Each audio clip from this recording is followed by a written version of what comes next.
The wind howled like a beast, ripping through the tattered sails of Captain Ree's Blackwater's ship as it drifted into the forgotten cove. The lantern hanging from the mast flickered, casting eerie shadows over the weathered wood of the deck. The crew muttered under their breath, uneasy. The island before them, shrouded in silver mist, felt like a place untouched by time. Rees stood at the bow, his deep blue coat flaring behind him. Salt clung to his dark, wavy hair, the scent of the tide settling into his skin like a second nature. A jagged scar ran from his temple to his jawline, a mark from battles long past. His steel gray eyes, sharp as a predator's, scanned the shoreline. He had bought this island for 10 gold coins. A foolish bargain, some would say. But pirates did not believe in caution. The rowboat struck the shore with a dull thud. Sand, pale as moonlight, stretched ahead, broken only by jagged rocks rising like the bones of old ships.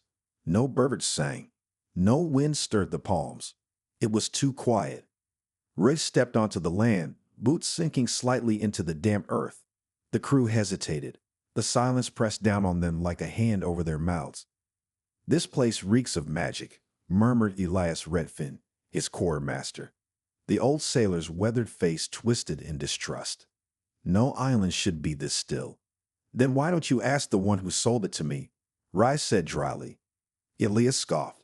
"That old merchant disappeared the moment you paid him. Never seen a man vanish so fast." Ray smirked, but deep inside, unease prickled his spine. He wouldn't admit it, but that island felt wrong. A whisper stirred through the mist. Not the wind.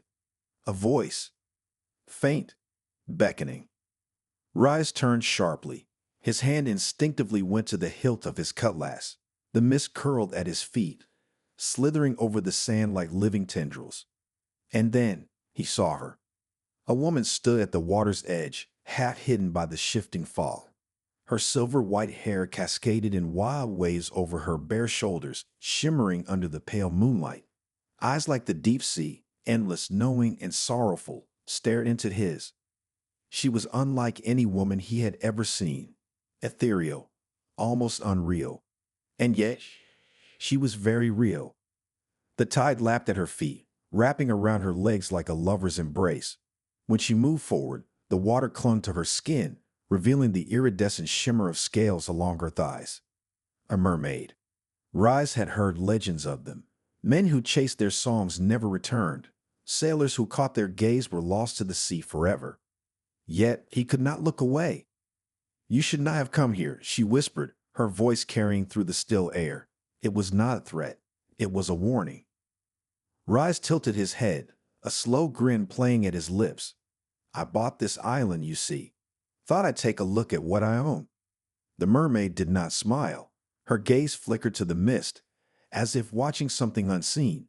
"No man owns the sea," she murmured, "and no man leaves this island once he steps ashore." A gust of wind tore through the trees, sudden and sharp. The mist thickened, curling tighter around the shore. The crew shifted uneasily. Russ narrowed his eyes. "Is that a curse?" "It is a fate," the mermaid said softly. "And now it is yours." And just like that, the ship was gone. The mist rolled back to the sea, revealing nothing but empty ocean where Russ's vessel had been. No sails, no crew, no hope of escape. His pulse thundered. A trap, a trick. He turned back to the mermaid, but she was gone. Only her voice remained, lingering on the wind. "Welcome home, pirate." The sea was silent, unnaturally so. Captain Ree's Blackwater stood at the edge of the shore, fists clenched, heart pounding. His ship, the Stormbringer, was gone. One moment it had floated steady in the cove. The next, the mist swallowed it whole, leaving nothing behind. The crew was missing. The island, vast and unfamiliar, stretched before him like a forgotten relic. The air carried the scent of salt and something else, something ancient. His jaw tightened. "Damn it," he muttered, turning back toward the tree line. He had been in countless dangers before, ambushes, betrayals, even battles against warships twice his size. But this was different. A soft voice drifted through the air, like the wind whispering through the leaves. "You do not belong here." Royce turned sharply, hand on his cutlass. She was there again. The mermaid. She stood at the edge of the water, her silver hair catching the moonlight. This time she was clearer, more real. Her skin, kissed by the sea, glowed faintly in the dim light, and her eyes, the color of stormy waters, held something unreadable. Royce exhaled slowly, relaxing his grip on the hilt. I was starting to think you were just a ghost. She tilted her head. Perhaps I am. He huffed a small, humorless laugh. That's not funny. She didn't respond, only watching him as if waiting for something. Then, with slow, deliberate steps, she moved forward. The tide curled around her legs, and as the water pulled away, her form shifted, her shimmering tail replaced by long, slender legs. The transformation was seamless, effortless, as if the ocean itself obeyed her will. Rise took an instinctive step back. He had never seen anything like it. You are afraid, she observed. Not of you. His voice was steady, but even he wasn't sure if it was the truth. The mermaid studied him for a long moment. Then she spoke again. What is your name, pirate? He hesitated, then answered, Reese Blackwater. A flicker of something passed through her gaze. Recognition? Amusement? Sadness? I am Princess Narina, she said at last, and this is my island.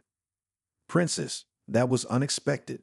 Reis had heard stories of mermaids, creatures who sang men to their doom, who wept pearls and ruled the deep, but he had never heard of a mermaid princess. He crossed his arms. Then maybe you can explain why my ship vanished into thin air. Narina's expression darkened, as if she had been expecting the question but dreaded the answer. Because this island does not let anyone leave. Reis stiffened. That sounds like a curse. She shook her head. No, a sentence. A chill traced down his spine. Who sentenced you? The sea itself. The waves lapped gently at the shore, but there was something unsettling about the stillness of the water, a prison disguised as paradise. Reese exhaled sharply. Then you must know how to break it. For the first time, something flickered in her expression. Uncertainty, pain. No one has ever broken the island's hold, she murmured. No one ever will. Rise narrowed his eyes. He refused to accept that. He had escaped prisons, outwitted bounty hunters, and stolen treasure from the deadliest men on the seas. No island, no curse would trap him. I don't believe in fate, he said. Narina smiled, but it was not a smile of amusement. It was something far sadder. Then I hope the sea does not make you a believer. The wind stirred. The ocean, once quiet, rippled unnaturally. Rice felt it then, a presence, unseen but watching. The island was alive, and it had already decided his fate. The night was restless. Rez Blackwater sat near the dying embers of a fire, staring into the darkness. The island was too quiet, watching him, testing him. He could feel it in the stillness of the air, the way the waves moved without sound. The cursed place had stolen his ship, swallowed his crew, and left him stranded with a mermaid who spoke in riddles. But he wasn't a man who accepted fate. He was a pirate. Pirates made their own fate. He turned his gaze toward the shoreline, where Princess Narina stood ankle-deep in the water, her silver hair catching the moonlight like threads of liquid light. She was beautiful in a way that felt almost unreal, as if she belonged to the stars just as much as the sea. And yet there was sadness in her stance. She had spoken little since telling him the truth, that the island held all who stepped upon it, that no one ever left. Rise wasn't ready to accept that. You're hiding something, he said, standing. His voice cut through the quiet like a blade. Narina didn't turn. The tide wrapped around her legs, glowing faintly. The truth is not something you can fight, pirate. Rise walked toward her, his boots sinking slightly in the damp sand. I've spent my life fighting truths that didn't suit me. Why should this be any different? At last, she turned to face him. The sorrow in her gaze was deeper than the ocean itself. You don't understand, Rise. His name sounded different when she spoke it, softer, weighted with something unspoken. Then make me understand, he challenged. For a long moment, she was silent. Then, with a slow breath, she lifted her hand. The sea responded instantly. The water around them trembled, then rose, spiraling around her fingers in delicate streams of silver-blue light. The ocean obeyed her as if it were an extension of her very being. Rise tensed, his pulse quickening. He had seen magic before, witches who cursed men with a whisper, amulets that could change the tides. But this was something older, something powerful. I was not always trapped here, Nerina said softly. Once I was free, a princess of the deep. My people lived beneath the waves, untouched by time. Rise watched as the swirling water in her hands shifted, forming the image of an undersea kingdom, glowing towers, shimmering cities beneath the tides. But my fate was written before I was even born. Her voice wavered. I was promised to a man I did not love, a ruler who wished to claim not only my heart but my power. The water darkened, twisting into the shape of a crowned figure with empty eyes. I refused him, Nerina whispered, and for my defiance, he cursed this place. He made it so that neither I nor any soul who steps upon this island shall ever leave. Ruiz exhaled sharply, his mind racing. A curse born of vengeance. That's why you lured my ship here, isn't it? He asked, his voice steady. You needed someone, a pirate foolish enough to break the rules. Nerina met his gaze, unflinching. Would you have come if I had asked? He had no answer for that. The sea stilled. The images vanished, leaving only the endless waves stretching toward the horizon. Rise clenched his fists. His fate had been written the moment he stepped onto this island, but that didn't mean he had to accept it. No man owns the sea, he murmured, repeating her words from before. Then his voice hardened. But I'm not just any man. Nerina's lips parted slightly, as if she had not expected that answer. A single wave rolled against the shore, brushing against Reese's boots. And for the first time, he felt it. Something beneath his skin. A tingling, a shift, like the pull of the tide inside of him. His breath caught. Nerina stepped closer, her gaze filled with both sorrow and something far more dangerous. Recognition. The island has already begun to claim you, she whispered. And deep within, Rise knew she was right. The night was endless, the waves whispering secrets only the cursed could hear. Riz Blackwater sat on the shore, his boots sinking into the damp sand as he stared at the restless sea. He could still feel it. The strange pull beneath his skin, the way the tide seemed to know his name. The island was trying to claim him, as it had claimed Nerina long ago. But he wasn't a man who belonged to anything. Behind him, the fire crackled, casting flickering shadows over the pale sand. Nerina stood near the edge of the flames, watching him carefully. Her silver hair glowed like moonlight, her deep sea eyes unreadable. She had told him the truth, or at least part of it. The island was cursed, a prison built from sorrow and vengeance. And now it was sinking its hooks into him, just as it had to every soul before him. Reese exhaled sharply and turned to face her. Tell me how to break it. Nerina's expression didn't change. You don't listen, pirate. No, I don't, he admitted, standing. I don't listen to curses, I don't listen to fate, and I certainly don't listen to the sea when it tries to tell me where I belong. She flinched, just barely, but he caught it. There has to be a way, he pressed. A weakness. Every curse has one. Nerina hesitated, her hands curling into fists. The firelight danced in her eyes, revealing something she had tried to bury. Hope. Then she turned away. If there was a way, don't you think I would have taken it? Rice stepped closer, lowering his voice. Maybe you didn't have a reason to. She went still. The silence between them was louder than the waves. Then finally she spoke. There is one way. Riz's pulse quickened. Tell me. She lifted her gaze, and for the first time, fear shone in her eyes. It is not a path you would want to take. He gave her a wry smile. Try me. Nerina inhaled slowly. The one who cursed this island, King Thalorian, is still bound to it. His power lingers in the depths, woven into the very water that traps us here. She turned toward the sea, her voice dropping to a whisper. If his heart is destroyed, the curse will break. Rise narrowed his eyes. And where exactly is his heart? She hesitated. Then she lifted her hand, and the water responded. The waves shimmered, curling like silver threads, and within them, a shape formed. A dark cavern, a throne of coral and bone, and at its center, a heart still beating, encased in black ice. Royce clenched his fists, and you never tried to destroy it. Narina's voice was quiet. No one who enters the abyss ever returns.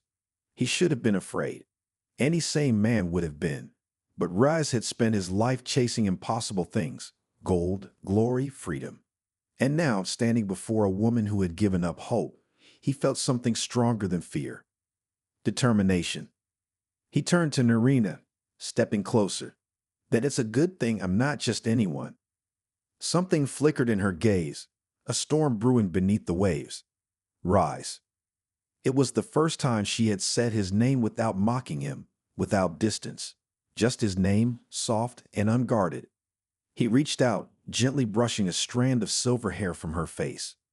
I'll break this curse, he murmured, and I'm taking you with me. For a moment, she didn't move. Then, slowly, like the tide surrendering to the shore, she let herself believe him. And in that moment, the sea itself seemed to shudder. The storm was coming. And so was Thalorian. The sea was restless. Waves crashed against the shore, foaming and furious, as if trying to warn them. The sky had darkened, clouds rolling in from the horizon like an army preparing for battle. The air smelled of salt, thunder, and something Rez couldn't name, a presence that did not belong to the world of men. Rez Blackwater stood at the water's edge, his hand gripping the hilt of his cutlass. The abyss awaited. Behind him, Narina watched with wary eyes, her silver hair whipping in the wind. She had been quiet since she told him the truth, since she revealed that the heart of King Thalorian, the tyrant who had cursed this island, lay hidden in the depths. You don't have to do this, she said, her voice almost lost in the roar of the wind. Rez smirked. You know that's not true. A flicker of emotion crossed her face, something between admiration and fear. She stepped closer. If you go down there, the abyss will try to claim you. Rice shrugged. Then I'll just have to make sure I'm the one doing the claiming. A whisper of a smile touched her lips, but it was gone in an instant. With a deep breath, she stretched out her hands, and the ocean answered. The waves parted. A dark chasm yawned open in the water, spiraling downward into the unknown. The surface trembled around it, as if the sea itself feared what lay beneath. Rise took a step forward, but Narina grabbed his wrist. Rise, she said softly. For the first time, he saw uncertainty in her eyes. The mermaid princess who had defied a king, who had withstood a century of imprisonment, now hesitated. His gaze softened. What is it? Her fingers tightened slightly, as if afraid to let go. The abyss changes those who enter it. Rise exhaled, then reached up to brush a strand of silver hair from her face, the same way he had done the night before. The wind howled around them, but in that moment, everything else disappeared. I'm not afraid of changing, he murmured, as long as I come back. Her lips parted, but no words came. Then slowly, she let him go. Without another word, Rez stepped forward and plunged into the abyss. Darkness swallowed him whole. The silence was absolute. No sound, no air, just the crushing weight of the deep. The water was thick, pressing in on him from all sides, pulling him downward. He forced himself not to panic, not to struggle. The sea was watching. He opened his eyes. The abyss stretched endlessly below, a world of jagged rocks and shifting shadows. Strange creatures slithered between the crevices, their eyes glowing like distant lanterns. And far below, a palace of black coral, Thalorian's lair. Rise tightened his grip on his cutlass and kicked forward. The pull of the island was stronger here. It slithered beneath his skin, whispering to him, promising power if he just surrendered. But Rhys Blackwater had never been good at surrendering. A movement caught his eye. A figure emerged from the darkness, a monstrous shape, armored in barnacles and rusted chains. Eyes like molten gold locked onto him, filled with ancient hatred. Rhys's pulse pounded. Thalorian's guardian. It let out a deep, guttural sound that rippled through the water like a storm. Then, in a blur of motion, it charged. Rhys barely had time to react before the abyss came alive. The battle had begun. The abyss roared to life. Rhys barely had time to raise his cutlass before the guardian was upon him. It was massive, a creature of rusted chains, barnacle-crusted armor, and skeletal limbs that stretched like the bones of forgotten ships. Its golden eyes burned in the darkness, filled with ancient rage. A clawed hand slashed through the water, aiming to tear him apart. Reyes twisted, narrowly avoiding the strike. The force sent him spinning, his lungs screaming for air, but he had no time for breath. The creature lunged again. This time, he met it head-on. Reyes slashed with his cutlass, the steel gleaming even in the darkness. It struck the guardian's armored chest, but the blade barely left a scratch. The monster let out a guttural growl, then swung at him with a fist the size of a boulder. Reyes braced for impact, but something pulled him away. A surge of water shot between them, wrenching him from the creature's path. The sea itself had moved, carrying him like an unseen hand. And then, a flash of silver. Nerina. She cut through the water like a spear, her silver hair flowing behind her. Her eyes burned with fierce determination as she raised her hands and the sea answered. A powerful current crashed into the guardian, forcing it back. She turned to Reyes, her voice reaching him through the water like a song. Go. The heart is inside the palace. Reyes hesitated, leaving her to face the creature alone, not an option. But Nerina's gaze was steady, unwavering. She had fought the ocean's wrath for centuries. This was her world. He clenched his jaw, then nodded. And with one final glance, he swam toward the black coral palace. The entrance loomed before him, a jagged archway of obsidian and bone. Strange, glowing fish scattered as he approached, vanishing into the shadows. The pressure in the water thickened, as if the sea itself did not want him to enter. Reyes pressed forward. Inside, the walls pulsed like something alive, covered in twisting coral and carvings of an ancient kingdom long forgotten. The weight of history pressed against him. Tellurian's empire had once ruled the sea, until his greed turned it to ruin. At the end of the chamber, atop a throne of shattered stone, lay the heart. It was enormous, encased in black ice, its deep red glow illuminating the darkness, and it was still beating. A shiver ran through Reyes. This was it. The curse, the island's chains, the reason Nerina could never leave. He gripped his cutlass, raising it high. Then a voice slithered through the water. Foolish pirate. The temperature dropped, the sea trembled. From the shadows behind the throne, something moved. Reyes turned and found himself face to face with King Tellurian. He was no longer a man, but a monstrous shade of what he once was. His body was carved from the abyss itself, his long hair flowing like tendrils of smoke. His eyes, piercing, ancient, full of unrelenting hatred, locked onto Reyes with deadly intent. You think you can break my curse? Tellurian's voice was like 1,000 crashing waves, shaking the very walls of his ruined kingdom. Reyes didn't hesitate. He swung his cutlass. The blade met only shadow. Tellurian laughed, a sound that curdled the water around them. Pathetic, the king hissed. You are nothing but a mortal thief, reaching for power you cannot grasp. The walls of the palace began to shake, the black ice around the heart thickening like a living thing. Reyes clenched his teeth. He didn't have time for this. Tellurian raised a clawed hand, the darkness surging toward him. And then Nerina appeared.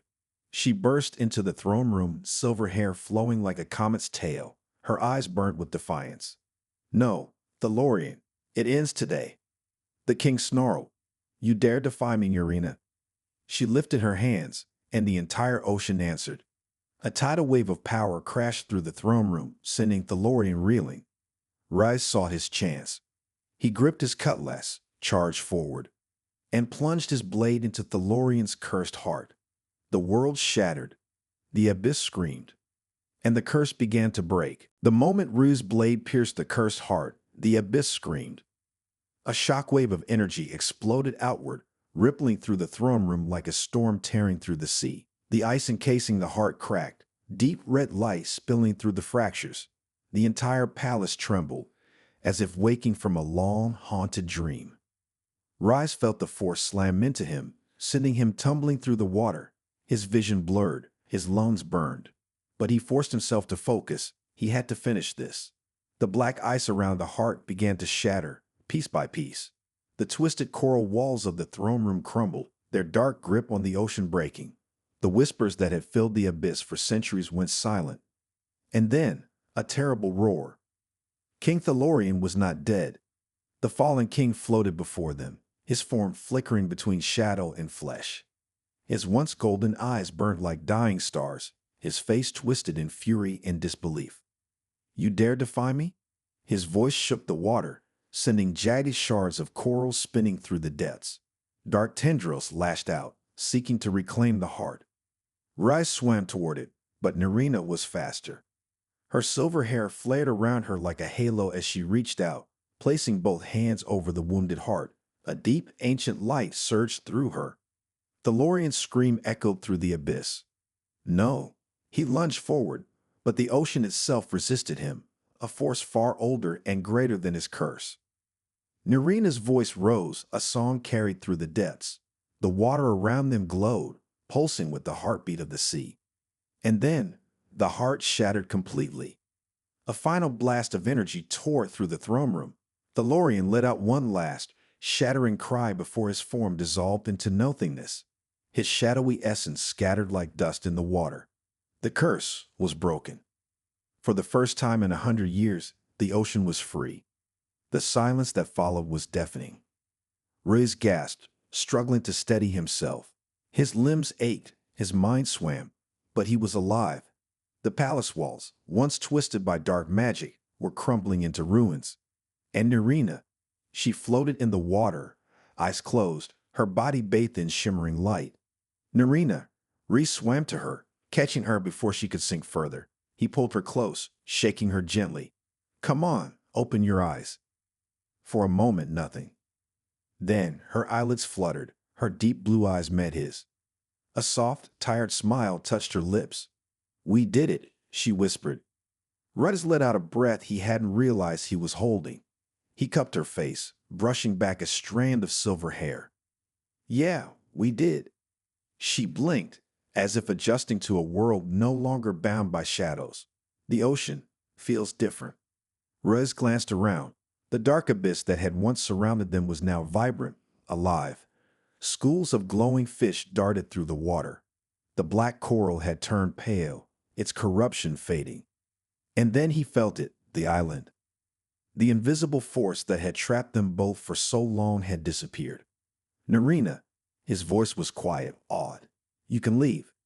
She gasped softly, realization dawning in her eyes. She looked down at her hands, flexing her fingers as if touching freedom for the first time.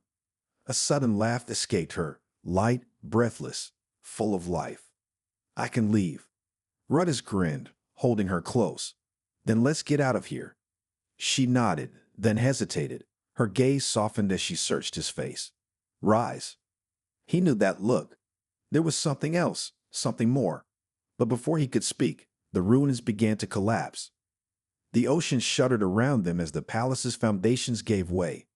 Rice tightened his grip on Nerina's hand. "Hold on." Together, they swam toward the surface, toward freedom. Toward whatever awaited them beyond the sea. The ocean shimmered with new life. As Riz and Nerina swam toward the surface, the ruins of Thalorian's palace crumbled behind them, swallowed by the sea. The last remnants of the curse dissolved, breaking the chains that had held the island in darkness for a century. They burst through the surface, gasping for breath. The salty air never felt so sweet. Above them, the sky had shifted, once stormy and cursed, now bathed in hues of gold and violet as the sun set over the endless horizon. The island had changed too. The jagged rocks and lifeless sands had softened into rolling hills, lush greenery reclaiming the land. The once dead waters now sparkled with deep blues and greens, reflecting a world reborn. For the first time, the island was alive. Ruddis turned to Nerina, still catching his breath. She floated beside him, her silver hair fanning out over the waves, her deep blue eyes reflecting the light of the setting sun. And she was smiling. "It's over," she whispered. "I can feel it." Russ chuckled, running a hand through his damp hair. "Yeah, no more curses. No more kings trying to kill me." He smirked. "Almost feels too peaceful." She laughed, a sound as light as the waves rolling against the shore, But then her gaze softened. Rise, I can leave the island now. He stilled. He had known this, had fought for this, and yet, hearing it aloud made his chest tighten. Narina looked at the open sea, her expression unreadable. For so long, I've been trapped. But now the whole ocean is open to me. She turned back to him, hesitating. And you? Rise swallowed. I'm just a pirate, Narina. She reached for his hand beneath the waves. No, you're more than that. His fingers curled around hers, rough calluses meeting soft, sea-kissed skin. He had spent his life chasing treasure, never staying in one place for long, but she had become something greater than gold. Come with me, she said suddenly. The sea is vast, endless. There are places you've never seen. You don't have to keep running, Rise. His breath caught. The idea was tempting, intoxicating even. To leave behind the life of a rogue, to sail with her into the unknown, to be free together. But could he? He looked toward the shore. His ship, the storm chaser, was still there, its sails rippling in the wind, waiting for him like a piece of his past. He wasn't sure he was ready to leave. The sea had always called to him, but now so did she. Narina must have seen the war in his eyes. She gave him a small, knowing smile. You don't have to decide now. Rise exhaled, squeezing her hand. One thing's for sure, he murmured. I'm not leaving you behind. She tilted her head, playful. Then let's sail. With a final glance at the island, the place where fate had thrown them together, Rise led her toward the ship. The moment his boots hit the deck, something inside him settled. The ocean stretched before them, an open road of endless possibilities. He turned to Narina, who stood at the bow, wind catching her hair, eyes shining with the reflection of the waves, a sea goddess untamed and radiant. Rise grinned. I hope you don't mind the little adventure. Narina smirked, stepping beside him. I was hoping you'd say that. The sails caught the wind, and together they sailed toward forever.